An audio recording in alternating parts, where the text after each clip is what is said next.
El Señor esté con ustedes. Evangelio de nuestro Señor Jesucristo según San Mateo. Gloria a ti, Señor. Jesús dijo a sus discípulos: muchos de los primeros serán los últimos, y muchos de los últimos serán los primeros. Porque el reino de los cielos se parece a un propietario que salió muy de madrugada a contratar obreros para trabajar en su viña. Trató con ellos 1 denario por día y los envió a su viña.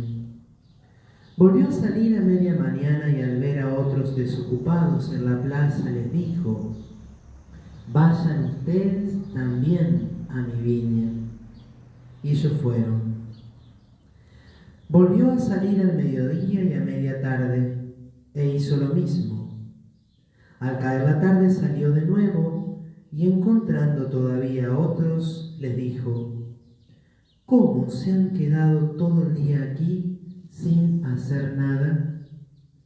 Ellos le respondieron: nadie nos ha contratado.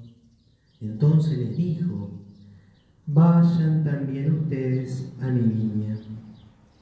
Al terminar el día, el propietario llamó a su mayordomo y le dijo: llama a los obreros y págales el jornal, comenzando por los últimos y terminando por los primeros.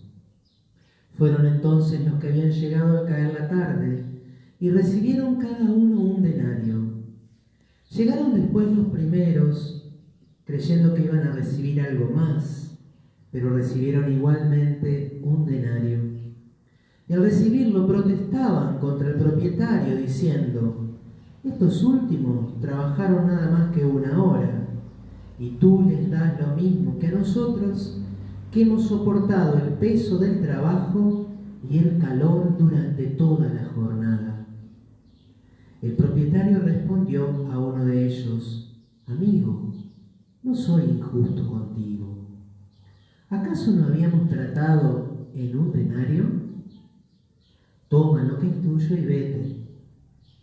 Quiero dar a este que llega último lo mismo que a ti.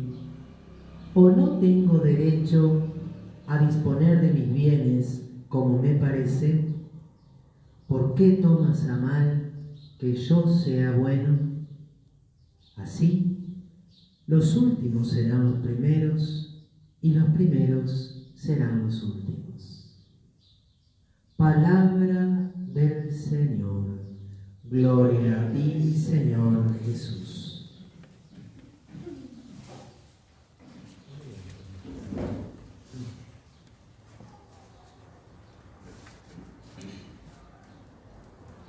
La gran afirmación que engloba las 3 lecturas y por lo tanto también sobre la cual me voy a detener en esta reflexión sobre los textos de hoy es aquella a través de la cual Dios dice al pueblo, a través de Isaías: los pensamientos de ustedes no son los míos, los caminos de ustedes no son mis caminos, oráculo del Señor. Dios siempre es más grande, Dios siempre es superior a nuestras ideas que podemos nosotros concebir sobre Él. Dios siempre nos sorprende y en cierta medida nos desconcierta y nos descoloca. Y San Agustín tenía una frase también muy interesante que dice: si lo comprendiste, no es Dios. Un Dios que nosotros pudiéramos llegar a comprender con nuestra inteligencia no sería el Dios verdadero. Sería una creación, una estructura mental que nosotros forjamos con nuestro intelecto. Los más desconcertados por el modo de proceder de Dios, indudablemente fueron los miembros del pueblo de Israel, y de modo especial los fariseos y los doctores de la ley. A ellos se dirige en primer lugar esta parábola. Ellos eran, los israelitas, especialmente los fariseos y doctores de la ley, los obreros de la primera hora, los que habían estado desde el principio, los hijos de Abraham, los herederos de la promesa. Ellos estaban junto a Dios desde hacía miles de años. ¿Y qué pasó?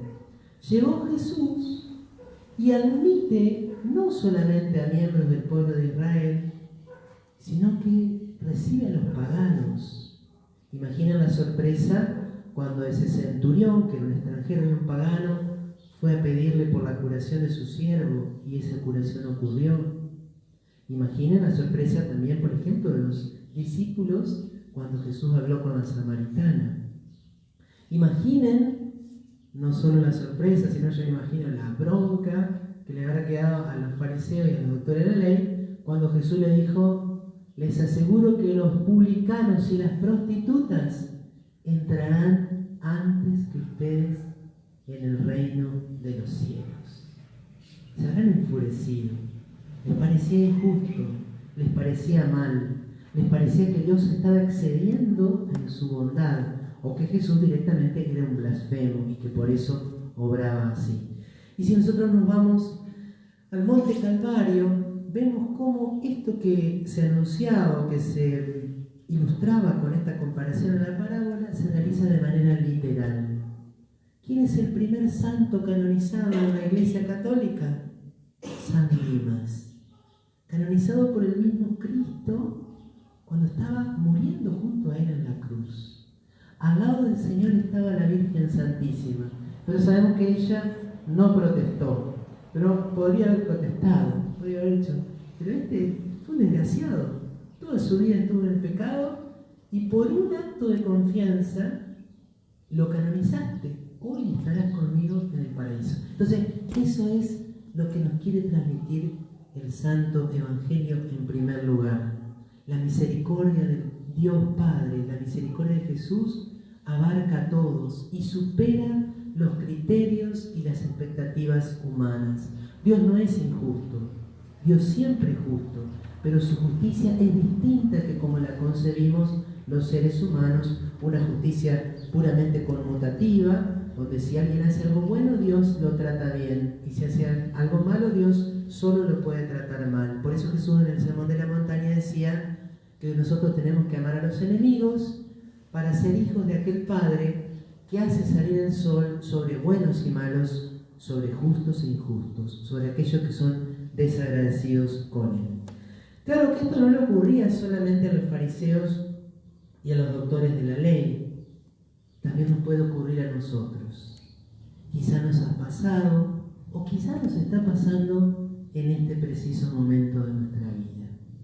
Quizá no entendemos por qué Dios, a personas que, por ejemplo, están lejos de Él, que no creen, que no van a misa, e incluso que son personas malas, Dios parece darles algunas cosas que no da a aquellos que intentamos ser buenos. ¿Cuántas veces nos ha ocurrido de sentir como una sorpresa o como incluso un enojo cuando nos parecía que Dios no estaba escuchando nuestras oraciones y sin embargo sí parecía atender las necesidades de otros que tal vez tenían una conducta inadecuada? Ese es el misterio de su providencia que nunca alcanzaremos a comprender. Pero en realidad hay un punto de partida que es equivocado y es el que mencioné al principio. Es el que nosotros querramos decirle a Dios cómo tiene que ser Dios. Y Dios nos puede responder lo que le dijo a estos que reclamaban: ¿no tengo derecho a disponer de mis bienes como me parece? ¿Quién somos nosotros para reclamarle algo a Dios? ¿O acaso le pagamos algo para que nos regalara la vida? ¿O acaso hicimos algún mérito para ser llamados a la existencia? Cuando leía esto me acordaba, por supuesto, de la parábola del hijo pródigo, porque en el fondo es la misma actitud. El hijo mayor se enoja con su padre por cómo dispone de sus bienes. ¿Y acaso el padre le tenía que pedir permiso o preguntarle al hijo mayor si podía o no podía matar el ternero engordado para el hijo que había vuelto? Pero también me acordaba de Job, que en el Antiguo Testamento, la historia es larga, es muy hermosa, el libro es muy largo, Era un hombre justo, un hombre puro, un hombre bueno, un hombre fiel. Y nos cuenta el libro de Job que, bueno, como que andaba Satanás paseando por la corte de Dios, en una figura literaria, esto no es posible, ¿no? Que Satanás esté paseando por la corte de Dios, pero bueno, como que Dios le dice a Satanás, ¿viste mi siervo Job? Ejemplar, intachable. Entonces le dice Satanás, dale, sacale todos los bienes que tiene y van a ver cómo se va por el mal camino. Y Dios permite que mueran sus hijos, que mueran sus animales, que pierda todas sus posesiones. Y aún así Job no maldice a Dios. Entonces le vuelve a decir Satanás, bueno, ahora probá de tocarlo en su carne, mandale alguna enfermedad y vas a ver cómo te maldice. Bueno, y ahí Job entra como en una profunda crisis. ¿Por qué? Porque Job no podía entender cómo, si él era justo, Dios lo trataba de esa manera. Es la lógica del Antiguo Testamento. Si yo soy bueno, Dios me tiene que bendecir con hijos, con larga vida, con propiedades, con posesiones, etc. Entonces, después de una larga disquisición entre Job y los amigos de Job, Job termina diciendo, no, Dios es injusto conmigo. Yo soy justo, soy puro, soy un buen creyente, Dios no me puede tratar así. Y bueno, y el último capítulo del libro es así como un poco tiene un poco de sentido del humor casi, por lo menos a mí siempre cuando lo leo me provoca esa sensación, porque como que Dios lo llama a Job y le muestra, por ejemplo, las estrellas en el cielo y le dice, a ver Job, dice, ¿dónde estabas vos cuando yo sembré el cielo de estrellas? ¿O acaso vos me aconsejaste cuando yo creé los mares y los llené de múltiples especies? ¿O acaso vos fuiste mi consejero cuando decidí forjar las montañas y la tierra y los valles? Entonces ahí Job dice, he hablado como un necio, he hablado como un necio. ¿Quién soy yo para cuestionar a mi Creador? Entonces dice Job hermosamente, antes te conocía de oídas, ahora te han visto mis ojos. En el fondo, cuando nosotros lo dejamos a Dios ser Dios y no lo cuestionamos y no le queremos aplicar a Dios nuestras propias expectativas, esquemas, ahí es cuando somos verdaderamente creyentes, hijos y discípulos. Bueno, hoy le pedimos entonces en primer lugar que nos ayude a abrir el corazón, a aceptar a Dios tal cual se nos revela en la Sagrada Escritura, siempre de un modo que nos desconcierta, siempre de un modo superior a nuestra manera de poder comprender humanamente. Que podamos tener nuestros pensamientos acordes y en sintonía con los pensamientos de Dios. Que podamos comprender el mundo, la historia y la realidad como la comprende Dios. Y esto finalmente lo quiero aplicar a la segunda lectura, que es un texto de los más hermosos de los escritos de Pablo, porque Pablo habla sobre la vida y sobre la muerte. Vaya si hay temas importantes. Y yo cuando leía el texto de Pablo me preguntaba, bueno, ¿qué piensa sobre la vida o qué es la vida y qué es la muerte para nuestro presidente? ¿Qué es la vida y qué es la muerte para los periodistas de TN? ¿Qué es la vida y qué es la muerte para los redactores de La Nación, de Clarín? ¿Qué es la vida y qué es la muerte para los que hoy son formadores de opinión?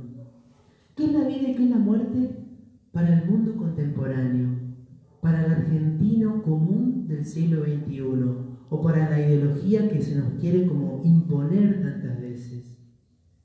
La vida, para muchos, al menos la sensación que uno tiene, es el éxito, la vida es la salud, la vida es el bienestar, la vida es la calidad de vida, y si no, no es vida. La vida es el placer, la vida es el triunfar. ¿Y qué es la muerte? Y bueno, la muerte es lo peor que te puede pasar. La muerte es el final de todo, la muerte es la catástrofe última, la muerte es la tragedia de la cual no se puede volver. Y nosotros tenemos que tener cuidado porque esos pensamientos o esos caminos sobre la vida y sobre la muerte también a nosotros nos influyen, nos rodean y son como una atmósfera que si estamos distraídos se nos puede ir metiendo. Un poco volviendo sobre la idea de hace unos domingos, cuando Jesús le decía a Pedro, tus pensamientos no son los de Dios, sino los de los hombres. ¿Qué es la vida y qué es la muerte para Pablo? Para mí la vida es Cristo y la muerte una ganancia. ¿Cómo que la muerte es una ganancia? ¿Acaso Pablo estaba en una profunda depresión y por eso se quería morir? ¿Acaso Pablo tenía pensamientos suicidas o era un fatalista, un pesimista o un nihilista? No, todo lo contrario. La muerte es una ganancia porque para mí la vida es Cristo, dice Pablo. Y lo explica mejor 2 versículos más adelante. Dice Pablo, deseo irme y estar con Cristo. Por eso la muerte para él era una ganancia. Porque tenía fe y porque tenía esperanza y porque tenía confianza de que a través de la muerte se podría encontrar con aquel que era la vida. Por lo tanto, la muerte ya no era muerte, sino que la muerte era plenitud de la vida. Ahora bien, Pablo dice que si bien esto le parece que es mucho mejor la muerte que quedarse en esta tierra, por el bien de ustedes, es preferible que permanezca en este cuerpo. Y cuando habla de su vida, dice, la vida en este cuerpo me permite seguir trabajando fructuosamente. De modo que los cristianos, si queremos tener los pensamientos de Dios y dejarnos guiar por Pablo, tenemos que amar apasionadamente la vida y tenemos que estar, cuesta decirlo, ¿no?, apasionadamente abiertos al misterio de la muerte cuando Dios quiera llamarnos. ¿Pero por qué? Porque para nosotros la muerte no es el final, sino una transformación. Porque ese Cristo que aquí en la tierra lo seguimos, lo adoramos, lo comulgamos, lo escuchamos, queremos imitarlo, a ese mismo Cristo lo alcanzaremos en el momento de la muerte. En el fondo, lo que te permite poder decir que la muerte es una ganancia no es una determinada filosofía de vida, sino que es el amor apasionado hacia nuestro Señor y Salvador Jesucristo. Ojalá que a través de estas frases que son un poco provocadoras, ¿no?, de Pablo, la muerte es una ganancia, morirme para irme con Cristo es mucho mejor, también nosotros nos animemos a elegir a Cristo como el centro y en este tiempo donde hay tan poca esperanza, animarnos a dar testimonio de ella, animarnos a hablar del horizonte trascendente, hablar de la eternidad. Para eso necesitamos comulgar, necesitamos comer el pan de la vida, pan de la esperanza, pan de la vida eterna, y por eso le pedimos a la Virgen que nos ayude a celebrar, a continuar viviendo esta misa llenos de fe, llenos de amor y con un profundo espíritu de adoración. Creo en Dios, Padre Todopoderoso,